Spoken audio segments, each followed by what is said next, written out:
And it came to pass, when all the people had completely crossed over the Jordan, that the Lord spoke to Joshua, saying, Take for yourselves 12 men from the people, 1 man from every tribe, and command them, saying, Take for yourselves 12 stones from here, out of the midst of the Jordan, from the place where the priest's feet stood firm.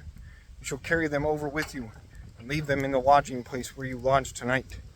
And Joshua called the 12 men whom he had appointed from the children of Israel, 1 man from every tribe. And Joshua said to them, Cross over before the ark of the Lord your God into the midst of the Jordan, and each one of you take up a stone on his shoulder, according to the number of the tribes of the children of Israel, that this may be a sign among you when your children ask in time to come, saying, What do these stones mean to you?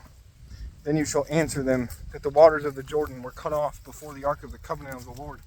When it crossed over the Jordan, the waters of the Jordan were cut off, and these stones shall be a memorial to the children of Israel forever. And the children of Israel did so, just as Joshua commanded, and took up the 12 stones from the midst of the Jordan, as the Lord had spoken to Joshua, according to the number of the tribes of the children of Israel, and carried them over with them to the place where they lodged, and laid them down there. Then Joshua set up the 12 stones in the midst of the Jordan, in the place where the feet of the priest who bore the ark of the covenant stood, and they are there to this day. So the priest who bore the ark stood in the midst of the Jordan until everything was finished, as the Lord had commanded Joshua to speak to the people, according to all that Moses had commanded Joshua. And the people hurried and crossed over. Then it came to pass, when all the people had completely crossed over, that the ark of the Lord and the priest crossed over in the presence of the people.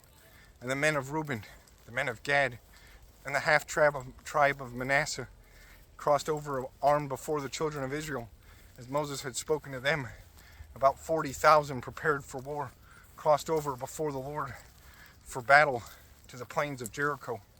On that day the Lord exalted Joshua in the sight of all Israel, and they feared him, as they had feared Moses all the days of his life. Then the Lord spoke to Joshua, saying, Command the priest who bear the ark of the testimony to come up from the Jordan. Joshua therefore commanded the priest, saying, Come up from the Jordan.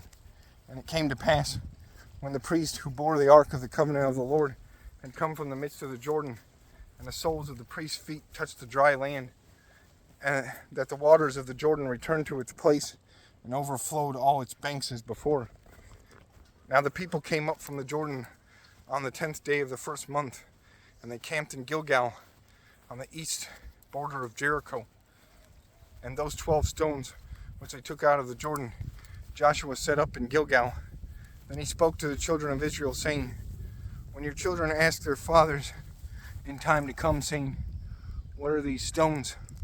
Then you shall let your children know, saying, Israel crossed over this Jordan on dry land, for the Lord your God dried up the waters of the Jordan before you, until you had crossed over, as the Lord your God did to the Red Sea, which he dried up before us, until we had crossed over. And all the peoples of the earth may know that the hand of the Lord, that it is mighty, that you may fear the Lord your God forever.